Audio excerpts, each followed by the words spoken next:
into the FanDuel quarterback analysis for Week 7. I'm Jason Gilbo, JGilbo11. With me is Spencer Limbach at Spencer_JL.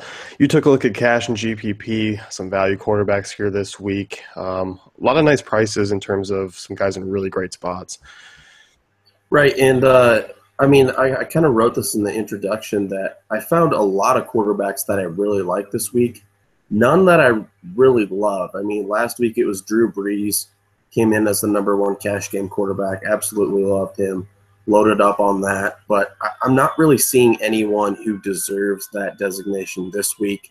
A lot of guys in pretty good spots, but it's more coming down to who you can fit in with the other positions, what you like. Just looking at different salaries and whatnot. So that's kind of my early approach to this slate. Yeah, I think so too. I mean, obviously we'll jump into Tom Brady, an expensive one. I think we'd love it more if Big Ben was playing, but he's not. So it kind of takes a little bit of steam up. But I think in terms of floor, I mean, he's going to give you the best option.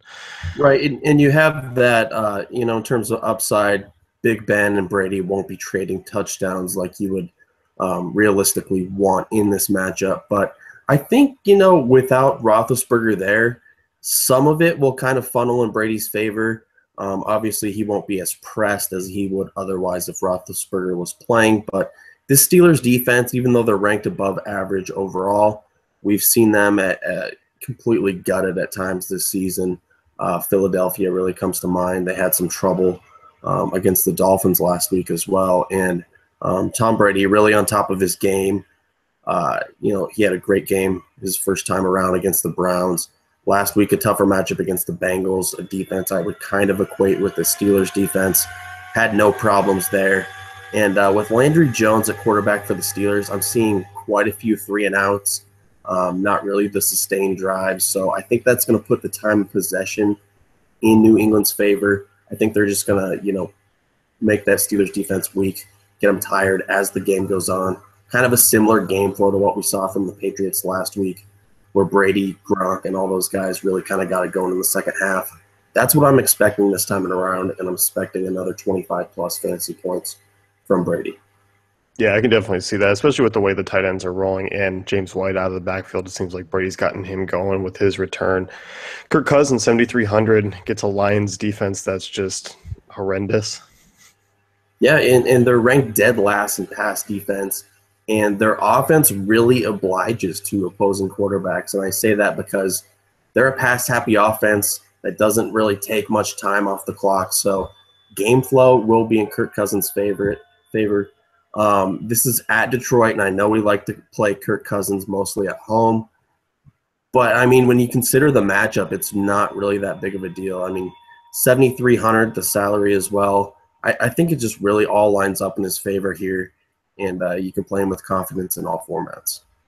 Yeah, Def. I mean, look at GPP. The upside's certainly there. I mean, Lions made Case Keenum look like, what Aaron Rodgers should have been, this year. Right, and one thing I also mentioned about Kirk Cousins is he's been pretty mediocre for all intents and purposes, and you watch him play a game and you go, he really didn't do that great. And then you look at the box score and he has 18, 20 fantasy points, and you're like, okay, that was pretty good for his salary. I mean, he can do that. That's his floor is 18 fantasy points, and in a matchup like this, he can get you 25 plus. So this could be the point where he breaks out, and I don't think he's really going to hurt your lineup either. No, I don't think so. In terms of GPPs, Marcus Mariota coming off another strong week, gets another matchup here where he can definitely continue it. Right, he's at home against the Colts, and the Colts just really aren't getting pressure on opposing quarterbacks. That's the root of their problem, and then they have some injuries still in the secondary. Vontae Davis is back. That helps. But, I mean, you're looking at the safeties and the other cornerbacks back there, not really communicating well, very prone to getting sliced up. So I think Mariota keeps rolling this week. And you have to love the rushing upside. They're just putting Mariota in fantastic situations where he can really thrive, and it's shown over the past 2 weeks. And with that lack of pass rush from the Colts, I think he can sit back, pick his spots, throw it downfield as he pleases, tuck it up and run, and have a really another solid fantasy performance.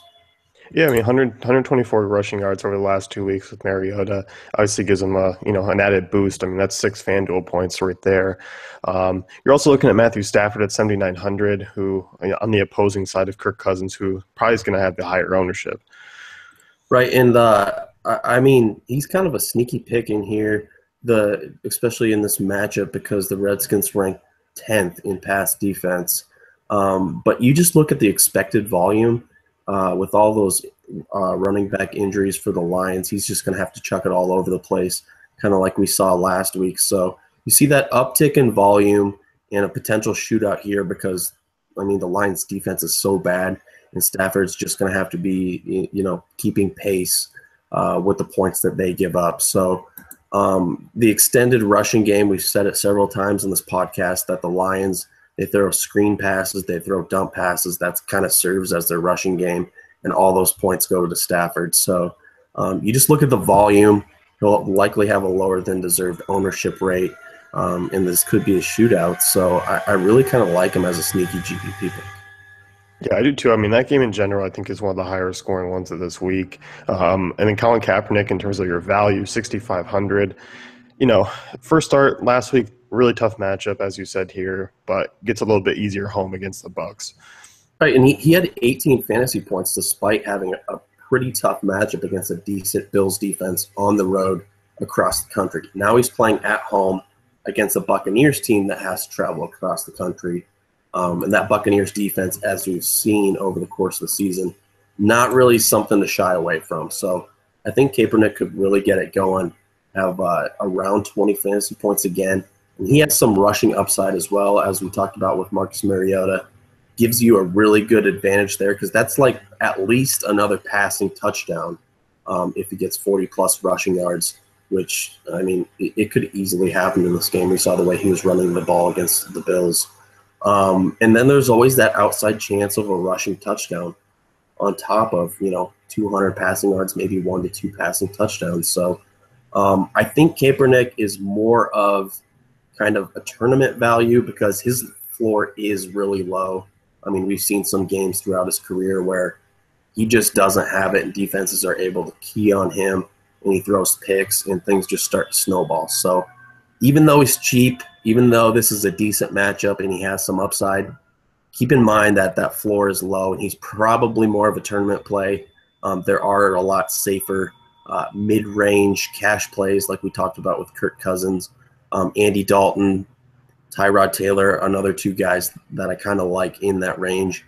And while I'm mentioning more quarterbacks, Blake Bortles, not a bad play at home this week either. He's probably more on the tournament side. But, yeah, that pretty much wraps up all the quarterbacks that I'm looking at, 10 of them that I listed. Like I said, there's a lot of really good plays, a lot of different routes you can take, but that's really who I'm looking at across the different format types.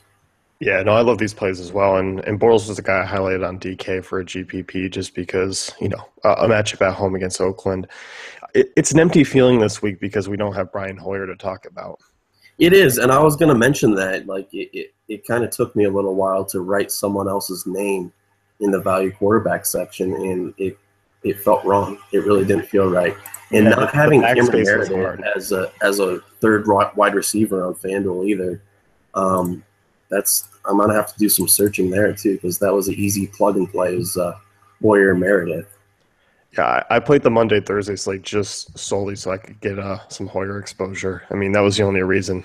I can't pass that up. That's not a bad idea. I mean, that Hoyer Meredith connection is probably better than Jordy Nelson, Aaron Rodgers at this point. Yeah, I mean, they easily, I think, might have swapped bodies for this year because something's up with Rodgers. Yeah, you could say that. That's going to wrap things up with the FanDuel quarterback analysis for Week 7. Be sure to head on over to dailyfantasycafe.com, check out our great tools and content.